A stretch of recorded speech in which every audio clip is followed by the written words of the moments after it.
Coucou tout le monde, j'espère que vous allez bien. Alors aujourd'hui, on se retrouve pour ma pile à lire de l'automne. Alors je sais, je suis énormément en retard par rapport à tout le monde. Sachez que moi je tourne, on est le... Attendez, il faut que je regarde. Le 29 septembre, voilà. Et vous aurez cette vidéo dans 2 semaines, je crois. Voilà, donc je fais comme je peux, mais bon, c'est un peu compliqué pour moi de tourner et puis de trouver le temps de tourner. Et même de lire d'ailleurs, mais bon, ça, on en reparlera ou pas d'ailleurs plus tard. Donc en tout cas on va commencer sans plus tarder. Donc j'ai essayé de mettre des lectures à peu près on va dire de saison, dans le sens où j'ai vraiment privilégié la magie, les histoires de sorcellerie, les choses comme ça. Et puis pour le reste, j'avoue que je me suis surtout fait plaisir, donc je sais pas trop si tout rentre dans le thème de l'automne, mais bon voilà. Donc, alors je vous les montre vraiment dans l'ordre où je les ai mis dans ma pile, hein. La pile, elle fait cette taille. C'est énorme, il y a 15 livres, je crois, hein. Enfin, 16 du coup, vu qu'il y en a un où j'ai mis 2 tomes, mais bref, on en reparlera à la fin.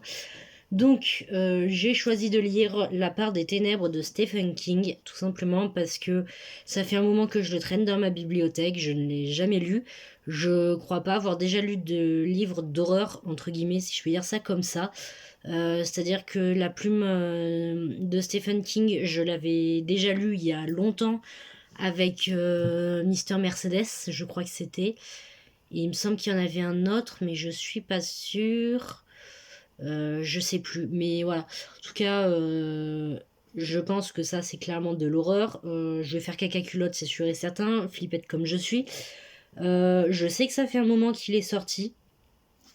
Mais j'ai jamais tenté. Et puis bon, vu qu'on me l'a offert, c'est vrai que autant le lire plutôt que de le donner. C'est quand même mieux, je pense. Donc je vais commencer avec celui-là, pour lui en tout cas. À mon avis, je le lirai dans les alentours d'Halloween, sinon c'est pas drôle. Mais ouais. En tout cas, c'est vrai que ça m'intrigue vraiment pas mal. Et puis, j'aimerais bien comprendre, c'est vrai, l'engouement qu'il y a autour de cet auteur. Tout simplement parce que n'ayant jamais lu sa plume, je sais pas si ses livres sont waouh ou pas du tout. Donc, il serait peut-être temps de commencer. Ensuite, j'ai prévu de lire Entre deux mondes d'Olivier Norek. Donc, je crois que c'est un thriller. Un polar, apparemment c'est un polar. Alors n'hésitez pas à me dire la différence entre les deux parce que j'en ai aucune idée. Pour moi, thriller, polar et roman policier, c'est la même chose. Donc je suppose que doit y avoir des différences, mais c'est vrai que j'ai du mal à les voir. En tout cas, apparemment c'est un polar. Euh, alors, je comprends pas, il y a marqué thriller, mais il a reçu un prix de polar. Il va vraiment falloir qu'on m'explique. Bref, j'en ai entendu que du bien. Pareil, c'est un auteur que je connais pas du tout. Et puis déjà le fait que ce soit un thriller, moi je me dis que c'est la bonne période du coup l'automne. Ensuite j'ai prévu de lire Le désert des couleurs de ma petite Aurélie, voilà, donc je ne prononcerai pas le nom mais vous avez l'habitude maintenant à force. Tout simplement parce que j'ai 2 livres d'elle en fait qui attendent que je les lise dans ma bibliothèque. Donc je me suis dit autant commencer par celui-là, tout simplement. Mais il y a moyen quand même que je me fasse quand même Yardam aussi avec. Bon, je verrai, mais de toute façon, on verra, hein. De toute façon, la palle, je suis même pas sûre de la finir. Donc, même si en soi, c'est pour une saison entière, je sais même pas si je la finirai. Donc, c'est pour vous dire. Mais en tout cas, oui, c'est sûr et certain que je lirai des choses qui ne sont pas dedans et que j'en rajouterai au fur et à mesure. Enfin, moi, je pars du principe qu'une palle, ça reste jamais vraiment figé. Voilà. Ensuite, oui, je vous ai même pas dit de quoi ça parle, tout simplement parce que je sais pas. Voilà, je sais pas. Ça parle de désert et de couleurs. C'est tout ce que je sais. Merci la couverture et le titre. Ensuite, donc j'ai prévu de relire ou de lire la suite, je sais plus. Faut que je regarde. Oui, de relire Shades of Magic de V.E. Schwab. Tout simplement parce que je n'avais pas encore eu ma merveilleuse idée de faire des petits résumés. Des livres du coup que je lisais, étant donné que vous le savez peut-être ou pas, mais j'ai tendance à lire les suites 1000 ans après avoir lu les autres tomes, donc à chaque fois je suis perdue et je suis obligée de recommencer mes lectures. Donc c'est ce que je vais faire avec le tome 1 et c'est sûr et certain que je lirai au moins le tome 2 aussi. Tome 2 qui est rangé quelque part, donc je ne peux pas vous le montrer. Mais j'avais vraiment beaucoup apprécié le tome 1 et j'ai vraiment hâte de me replonger dedans. Donc grosso modo on va parler d'un univers en gros où vous avez différents Londres donc qui sont classés par couleur. Et en gros on a ce jeune garçon qui s'appelle Kel, donc qui est ce qu'on appelle un magicien de sang, et en gros il peut se balader entre les différents Londres. Et avec cette jeune fille qui est, je ne sais pas, je ne trouve pas le nom. Ouais, bon, je trouve pas le nom, mais avec cette jeune fille, en gros, ils vont devoir, entre guillemets, sauver les différents Londres. Et voilà. En gros, c'est tout ce que je me souviens. C'est-à-dire pas énorme. Et c'est vite fait l'intrigue du début. Donc voilà. Ensuite, j'ai prévu, pareil, de relire, puisque je n'en ai plus aucun souvenir, The Curse de Marie Rutkowski, donc que j'avais quand même pas mal apprécié. En gros, dedans, on parlait de Kestrel, voilà, qui est la fille du plus célèbre général d'un empire. Et en fait, elle va se retrouver à acheter un esclave alors qu'elle n'avait pas prévu et qu'elle est contre l'esclavage. Et son père, en fait, va lui proposer un deal, c'est-à-dire, en gros, soit elle se marie, chose qu'elle n'a absolument pas envie, soit, voilà, soit elle s'enrôle dans l'armée, chose qu'elle n'a pas envie non plus. Parce qu'il me semble d'ailleurs qu'ils le disent, elle est nulle en combat, je crois. Si je me souviens bien. Il me semble que c'est un truc comme ça. Et en gros, on va se retrouver avec des complots, des choses comme ça. Et notre petite Kestrel va devoir survivre à tout ça et essayer de régler les soucis. C'est un peu basique comme histoire, mais en vrai, l'univers, je sais que j'avais vachement accroché. Donc voilà. J'ai vraiment hâte, pareil, de me replonger dedans et peut-être de lire la suite, du coup, cette saison, tant qu'à faire. Ensuite, depuis le temps que j'ai envie de le lire, j'ai le tome 2 de la série La Laïcha de Solène Chartier, donc qui est un roman auto-édité. Le tome 3 est en cours d'écriture, voilà, je crois qu'il sort l'année prochaine. Je sais même pas si on a une date, mais bon, voilà. J'avais énormément aimé le tome 1, c'est de l'auto-édition, je sais plus si je l'avais dit. Et voilà, je vais me faire le tome 2 parce que pareil, j'avais dit qu'il y avait moyen que je lise très rapidement après l'avoir acheté, ce qui fait maintenant plus de 2 mois. Quoique, non, je l'ai acheté en août, ouais, ça va faire 1 mois quoi. Mais ouais, c'est sûr et certain qu'il va y passer parce que j'ai vraiment hâte de me replonger dans l'univers. Ensuite, j'ai prévu de lire le tome 2 de Le Noir et ma couleur d'Olivier Gay. Hop, pareil que j'avais vraiment beaucoup aimé, j'avais eu un énorme coup de cœur pour la plume de l'auteur, donc c'est pour ça aussi que je vais lire La magie de Paris, donc le tome 2 du même auteur. Tout simplement parce que j'avais lu les tomes 1 l'un après l'autre, donc tant qu'à faire, autant lire les tomes 2 l'un après l'autre, pour rester dans la logique. Il me restera les tomes 3 à acheter, et je crois qu'il y en a un des deux où il y a 4 tomes. Je sais plus lequel, je crois que c'est celui-là. Mais ouais, de toute façon c'est sûr, si j'achète le tome 3 d'un des deux, j'achèterai le tome 3 de l'autre. C'est sûr et certain. Grosso modo, ça parle de magie, les deux. Il y en a un, ça se passe à Paris, l'autre, je sais pas. Je sais même pas si c'est précisé, mais en gros, là, on a une histoire de chevalier, entre guillemets, et de magicien. Et là, de magicien pur et dur et je sais plus si c'est des mages noirs ou des mages noirs, mais alors je sais plus s'il y a une histoire de démon ou pas. Mais voilà. En gros, pour vous expliquer grosso modo l'univers. Ensuite, donc j'ai prévu de lire le tome 2 de Witch Song, donc qui est Witchborn de Humber Argyle. J'avais beaucoup aimé le tome 1 qui parlait en gros de Brucena, qui est une jeune sorcière qui devait se retrouver à sauver le monde, littéralement, puisqu'elle était la dernière sorcière encore en liberté ou en vie, on savait pas trop. Et en gros, là, c'est la continuité, et il me restera le tome 3 à lire, sachant que je crois que le tome 3, c'est un hors-série avec... je crois que c'est un préquel à l'histoire, je crois, de ce que ma mère m'en a dit. Après, je confonds peut-être avec autre chose, mais voilà, donc je l'ai choisi parce que ça parle de sorcellerie. Et puis, je sais pas, moi, elle fait très automne, je trouve, la couverture. Alors oui, il y a des fleurs et je trouve que ça fait automne, mais je me comprends. Ensuite, j'ai prévu de lire le tome de Sorcierius de Birdie. Donc j'avais lu pareil le tome 1 il n'y a pas longtemps. Il doit y avoir un mois grand maximum.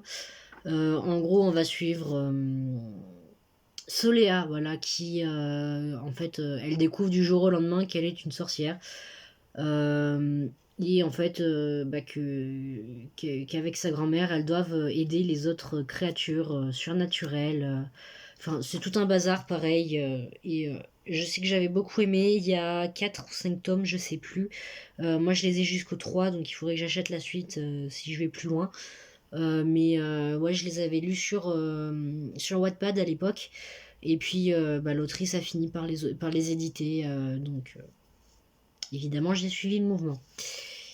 Ensuite, j'ai prévu de lire Sorcière malgré elle, donc qui est le tome 1 de l'héritière d'Eraven de Merope Malo. J'avais moyennement apprécié quand je l'avais lu la première fois, sauf que j'ai jamais lu la suite alors que j'ai la suite, donc voilà. Ça parle de sorcières, d'une nana qui du coup, donc Asia c'est ça, qui se retrouve à rentrer chez elle après ses études et en fait elle découvre que toute sa famille est morte et qu'en plus elle est une sorcière. Enfin bon, c'est tout un bazar pareil. En vrai j'avais moyennement aimé, mais plus le moyen, enfin pas le moyen bof, mais en vrai j'étais entre j'ai bien aimé et j'ai moyennement aimé. Donc c'est pour vous dire. Il y a 3 tomes, je les ai tous les 3 du coup. Et puis voilà, donc ce serait une relecture pour le tome 1 et une découverte totale pour les autres tomes si je me les fais aussi. Ensuite, oui je vous l'ai dit, ça allait être très long. J'ai prévu de lire L'éveil des sorcières, donc le tome 1 de Cordelia, qui est juste ici. Pareil, il fait partie de... Vous l'avez déjà vu normalement dans mon book haul qui est sorti il y a 2 semaines pour vous, je crois, à peu près. Pareil, ça parle de sorcières et puis ça a l'air d'être plutôt jeunesse, donc je me dis que avec tous les trucs un peu compliqués que j'ai prévu de lire, ça peut pas être plus mal. Voilà, en plus la couverture est super jolie, voilà, je l'avais déjà dit dans le book haul, mais je le redis. Et puis voilà. Ensuite, j'ai prévu de lire Poussière fantôme de Emmanuel Chastelière. Hop, que je vous le montre correctement. Qui est juste ici. Ça parle de fantômes. Moi, c'est tout ce qu'il me faut pour savoir qu'il faut que je lise en automne. J'essaierai pareil de le lire du coup aux alentours d'Halloween.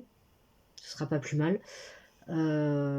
Et puis voilà, tout simplement. La couverture est super jolie aussi. De toute façon, c'est tout le temps le cas, je trouve, avec les éditions Scrineo. Donc voilà. Puis c'est vrai que je crois pas avoir déjà été déçue par cette maison d'édition. Après, c'est vrai que j'en ai pas lu énorme non plus. Mais je crois pas avoir déjà eu de déception. Donc ça me tente vraiment pas mal.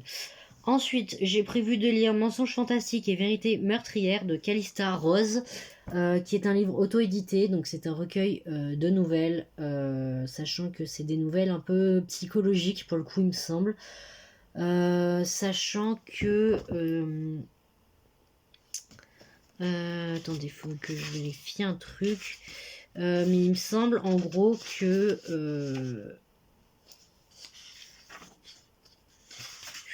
il me semble qu'il y a un dénouement à chaque fois. Enfin, je me comprends. Mais...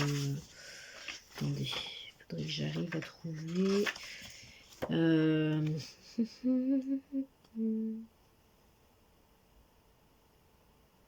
Ah oui, voilà, il y a des... à la fin, en fait, on a une espèce de petit sermon. Pour, en gros, un peu la morale de l'histoire, voilà, à la fin de chaque nouvelle. Et ça m'intrigue vraiment pas mal parce que c'est vrai que c'est rare quand même. Enfin, à chaque fois, c'est à nous de nous débrouiller, je trouve, que ce soit dans les nouvelles ou les livres, pour en tirer quelque chose. Et c'est cool en tout cas que l'autrice nous mette un petit dénouement comme ça à la fin. Enfin, je trouve ça chouette et plutôt original. Et donc pour finir, j'ai prévu de lire le tome 4 et le tome 5 de la boîte à musique de JG et Carbone, donc qui sont juste ici. Voilà, celui-là a vraiment les couleurs de l'automne, je trouve. Celui-là un peu plus printemps, mais ça c'est à cause de ce qu'il y a derrière. Je sais pas si vous verrez. Il y a des petits papillons. Je sais pas du tout si vous les verrez, mais pour moi, papillons et fleurs, ça rime plutôt avec printemps, été. J'avais beaucoup aimé les 3 premiers tomes et j'ai hâte de me replonger dedans. En gros, donc on va suivre cette jeune fille, donc Nola, qui pour son anniversaire reçoit de la part de sa mère. Alors, c'est un peu un cadeau pas prévu, on va dire, mais en gros, son père lui offre de la part de sa mère, du coup, une boîte à musique à laquelle elle tenait énormément. Faut savoir du coup que sa mère est décédée. Alors, on sait pas trop quand par rapport à l'histoire, mais en tout cas, la maman est décédée. Enfin, je suppose qu'elle est décédée, puisqu'on dit qu'elle est partie, qu'elle a rejoint les étoiles et tout, donc ça doit être ça. Et en fait, bah, il se trouve que dans cette boîte à musique, il y a tout un monde, donc d'où le nom de la boîte à musique. Et en fait, bah, Nola, en fait, c'est la gardienne de la boîte à musique et elle doit empêcher les personnes de son monde de découvrir l'existence du monde dans la boîte à musique et inversement, parce que sinon, apparemment, il y aurait une grosse catastrophe. Enfin, ça va vraiment causer un gros problème. Et en fait, elle a tout simplement repris le rôle de sa mère qui apparemment avait ce rôle-là, elle aussi, donc bien avant elle. Et puis voilà, donc on va apprendre à découvrir ce petit monde qui est vraiment à la fois sympa et à la fois pas sympa. Je dis sympa dans le sens où c'est tout coloré, c'est tout mimi, il y a plein de choses autres que des humains, enfin il y a des petites créatures comme ça. Mais en même temps, si on fait gaffe aux lois, etc., c'est pas sympa du tout parce que le moindre truc, boum, t'es foutu. Au revoir quoi. Donc c'est vrai qu'on nous répète à chaque fois que ce monde a un truc un peu cruel, voilà. Donc bon, ça a l'air moyennement sympa, mais c'est vrai que c'est quand même sympa à découvrir. Je me comprends en disant ça. Voilà. En tout cas, j'espère que cette vidéo vous aura plu avec cette espèce de montagne de livres là. Je sais pas comment je vais me débrouiller pour lire tout ça. Encore ça va que je me dis que justement j'ai pas prévu de les lire en un mois. Parce que ça aurait été clairement impossible sinon. Oui, avant d'attaquer donc cette pile à lire, je vais terminer du coup celle que j'avais faite et que j'ai toujours pas fini, ma fameuse palle au hasard. Que je vous remonte quand même vite fait. En gros, il me reste à lire Un bûcher sous la neige de Susan Fletcher, un double tome de Negima de Ken Akamatsu. Enfin, je dis un double tome, mais je crois qu'il me reste un tome pour celui-là. Le premier tome de Moi quand je me réincarne en slime de Fuse. Non, de Taiki Kawakami, pardon. Enfin bon, j'y comprends jamais rien, il y a trop de noms à chaque fois sur les mangas. J'ai déjà lu le tome 1, c'est juste que j'avais acheté la suite et ça faisait un moment que je les avais pas lus, donc je les relis. Donc en vrai, il y a peut-être moyen quand même que je le cale dans la palle d'automne, je vais voir. Et il me restait à lire le premier tome de Wings de Apriline Pike, qui est juste ici, que j'ai emprunté à ma mère. Plus du coup le livre que j'ai en cours qui est La nuit des Béguines de Alice Skinner. Voilà, j'en suis à peu près à la moitié, voire même je crois que je l'ai dépassé, ça y est, je sais plus trop. Mais ouais, ça fait un moment que je suis dessus, mais il est super complexe, donc je peux pas trop me permettre de le lire comme ça en somnolant à moitié. Enfin voilà. En tout cas, j'espère du coup que la vidéo vous aura plu. Si vous connaissez certains de ces livres, n'hésitez pas à me le dire en commentaire. Pareil, si vous voulez partager tout simplement votre pile à lire en commentaire avec moi, ça me ferait super plaisir. N'hésitez pas non plus à me suivre sur Instagram pour avoir mes chroniques lecture presque le jour même en fait où je finis les livres. Je poste assez régulièrement, enfin en tout cas j'essaye. Voilà, et puis bah, sur ce, on se retrouve la prochaine fois, sûrement pour un point lecture, je pense. Ou quelque chose comme ça, enfin bon, on verra bien. Salut tout le monde!